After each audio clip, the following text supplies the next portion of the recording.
Hey guys, this is me Mahima and आज मेरे साथ हम सॉल्व करेंगे वर्कशीट नंबर 13। ये वर्कशीट 4 अगस्त 2021 के लिए है। आज हम क्लास 9 हिंदी की वर्कशीट सॉल्व करने जा रहे हैं। तो चलिए देखते हैं आज की वर्कशीट में क्या दिया गया है। निम्नलिखित गद्यांश को ध्यानपूर्वक पढ़कर नीचे दिए गए प्रश्नों के उत्तर दीजिए। आपको क्या करना है, गद्यांश को बहुत ध्यान से पढ़ना है, समझना है और फिर इस पर बेस्ड जो भी क्वेश्चंस पूछे गए उनके आंसर इसी गद्यांश में से लिखने हैं। तो चलिए गद्यांश को पढ़ लेते हैं और समझ भी लेते हैं साथ साथ में। मानव की स्वभागवत प्रवृत्तियों में एक बड़ी मोहक प्रवृत्ति है हास्य विनोद की। हास्य विनोद का मतलब होता है जब हम हंसी ठिठोली करते रहते हैं, खुश रहते हैं, एंजॉय करते हैं ना, उसे ही कहते हैं। जिंदगी केवल कराहों का सिलसिला, आहों का जलजला, दर्द की दास्तान बनकर रह जाएगा। बहुत मजा आया ना सुनकर। जिंदगी केवल कराहों का सिलसिला, आहों का जलजला, दर्द की दास्तान बनकर रह जाएगा यदि उसमें हास्य विनोद ना हो। यानी कि लाइफ में अगर हंसी मजाक ना हो, हंसी ठिठोली ना हो तो क्या होगा, ऐसा लगेगा यार जिंदगी कितनी दुख भरी है। अगर आप सबके चेहरे हमेशा उदास देखो, परेशान देखो, जिसको देखो वो रोतड़ू सा है, तो हमें कितना गुस्सा आता है। छोटा सा बेबी भी अगर आपके पास होता है और वो बार बार रोने लगता है तो हम कहते हैं ना कि ये बच्चा बहुत रोतड़ू है, इसको हमें अपने पास नहीं रखना, इससे हमें नहीं खिलाना, है ना। तो बिल्कुल ऐसे इंसान भी ऐसे रोतड़ू सा हो जाता है। तो ऐसे क्या होगा, लाइफ जो है बिल्कुल अजीब सी हो जाती है इंसान की। इसलिए जीवन में खुश रहना बहुत ज़रूरी होता है। हास्य लाख दुखों की अचूक औषधि है, यानी कि दवा है। स्वास्थ्य का अनोखा मंत्र है। चिंताओं के पुलिंदे को थोड़ी देर के लिए अलग करने में हास्य विनोद सक्षम है। यानी कि अगर हंसने से, अगर हम जैसे आप सभी दोस्त हैं, आप लॉकडाउन चल रहा है, इतने समय से आप अपने दोस्तों से नहीं मिल रहे, कहीं ना कहीं आप सभी बच्चे अपने आप में बहुत ज़्यादा इरिटेट हो चुके हैं। ठीक है, वही घर वालों की डांट, बार बार पढ़ाई करो पढ़ाई करो। ठीक है, तो इस तरीके से आप लोग कहीं ना कहीं, ये जो टॉपिक है ये आपके लिए बहुत इंपॉर्टेंट है। आप समझ रहे हैं कि आप हंसना भूल गए, खुश रहना भूल गए पहले की तरह। ठीक है, आप खुश रहते हैं, हंसते हैं, लेकिन उतना अच्छा वो वाली खुशी, वो वाली इंजॉयमेंट नहीं हो पाती जो आपके फ्रेंड्स के साथ स्कूल में आप करते हैं। तो मे बी जब स्कूल खुल जाएंगे वापस तो आप फिर से वो खुशी इंजॉय कर सकेंगे। कविता केवल हृदय का उद्गार, हृदय यहाँ पे होना चाहिए, हृदय लिखा हुआ है, हृदय का उद्गार है, किंतु विनोद रोम रोम का उद्गार है। विनोद एक प्रकार की ऊर्जा है जिससे शरीर और मस्तिष्क की नई शक्ति मिलती है। थकी तनी शिराओं में मकर ध्वज सी ऊष्मा आ जाती है। मकर ध्वज सी मतलब जैसे कि एक अजीब सी ताकत आ जाती है, एनर्जी आ जाती है, इंसान एनर्जेटिक हो जाता है। जैसे आप दुखी होके, परेशान होके 2-3 दिन से बैठे हुए हैं क्योंकि आपका रिजल्ट बहुत खराब आया और आपके मार्क्स गंदे आए। ठीक है, बट फिर आपको सडन कोई आपके 4-5 फ्रेंड्स आ जाते हैं घर पे, आपके फैमिली वाले सब मिलकर आपको हंसाने की कोशिश करते हैं, आप खुश हो जाते हैं और बहुत इंजॉय करते हैं। इंजॉयमेंट के बाद एक अलग सी फ्रेशनेस आती है। ठीक है, तो ये जो इंजॉयमेंट होती है खुशी की वजह से होती है। गांधी जी ने कहा है कि यदि मुझ में विनोद का भाव ना होता तो मैं बहुत पहले ही आत्महत्या कर ली होती।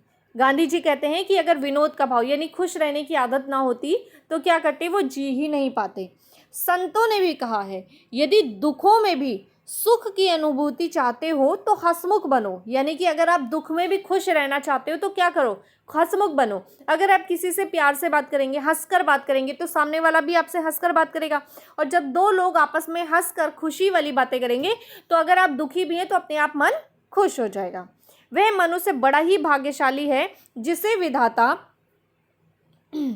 वह मनुष्य बहुत ही भाग्यशाली है जिसे विधाता से हास्य और विनोद का बहुमूल्य वरदान मिला हो। यानी कुछ लोग ऐसे होते हैं जिनके अंदर एक अजीब सा टैलेंट होता है, वो बहुत बड़े से बड़े दुख में भी हमेशा खुशी वाली बातें करते हैं, मजाक करते रहते हैं। ठीक है, ऐसे लोग, एक अजीब सा टैलेंट ये सब में नहीं होता है, बहुत कम लोगों में होता है। हम कहते हैं ना ये बहुत अच्छी कॉमेडी कर लेता है, लेकिन कॉमेडी करना भी हर किसी के बस की बात नहीं होती, आप जानते ही हैं।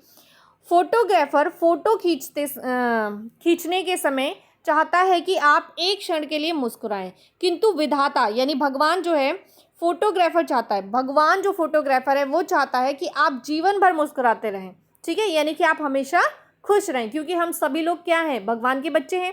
तो जैसे आपके पेरेंट्स चाहते हैं कि आप हमेशा खुश रहें, वैसे ही हम सभी दुनिया के लोग भगवान के बच्चे हैं और भगवान चाहते हैं कि उनके बच्चे हमेशा खुश रहें। जिस मुख पर हास्य की दुग्ध धवल चांदनी छटकनी चाहिए, उसे क्या अधिकार है कि वह अपनी स्वाभाविक आकृति को अवसाद की काली रेखाओं में अमावस की काली रजनी बना डाले। यानी भगवान चाहते हैं कि आपका चेहरा मैंने जो बनाया है वो खुश रहने के लिए, मुस्कुराने के लिए बनाया है। तो इसे दुखों से, परेशानियों से, अमावस की रात का मतलब होता है, रजनी का मतलब रात और काली का मतलब काली रात, ठीक है। यानी काली रात इंडिकेट करती है दुख को। तो इसी तरीके से आपको दुखी भरा जीवन नहीं जीना है, खुश रहना है और मुस्कुराते रहना है। तो ये था आज का बहुत ही इंटरेस्टिंग टॉपिक, और ये टॉपिक पढ़ के आप लोगों को खुद को भी रियलाइज़ हुआ होगा कि शायद जब से स्कूल बंद हुए हैं आप खुश तो हैं, पर उतने खुश नहीं हैं जितने खुश आप स्कूल खुलने पर हुआ करते थे। और कुछ बच्चे ऐसे भी होंगे शायद वो घर पे ज़्यादा खुश होंगे comparison to school.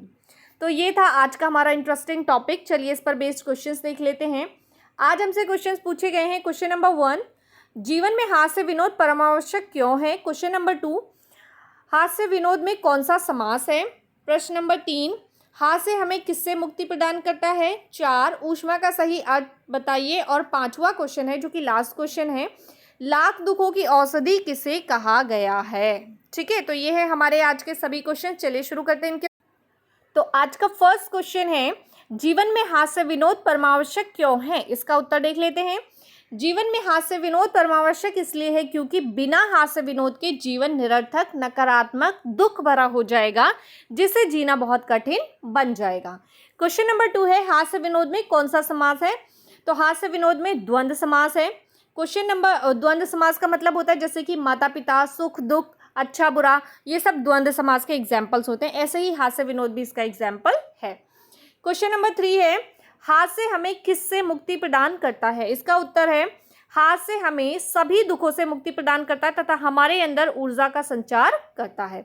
And 4th question है, ऊष्मा का सही अर्थ बताइए। तो इसका उत्तर है, ऊष्मा का अर्थ है ताप या गर्मी। अब हम बात करते हैं आज के लास्ट क्वेश्चन की। आज का लास्ट क्वेश्चन है, लाख दुखों की औषधि किसे कहा गया है? तो इसका उत्तर है, लाख दुखों की औषधि हास्य विनोद को कहा गया है, क्योंकि हंसने व खुश रहने से मनुष्य स्वयं को तरोताजा तथा ऊर्जावान महसूस करता है। तो ये है हमारे आज के सभी 5 क्वेश्चंस और उनके आंसर्स। आई होप आपको समझ में आए होंगे। यदि आपको समझ में आए तो वीडियो को लाइक करना है, शेयर करना है और चैनल को सब्सक्राइब करना है, ताकि हर वीडियो का नोटिफिकेशन आपको टाइमली मिलता रहे। तो मैं हूँ महिमा और आपसे लेती हूँ विदा। जल्द ही मिलूंगी आपको नए वीडियो में नए टॉपिक के साथ।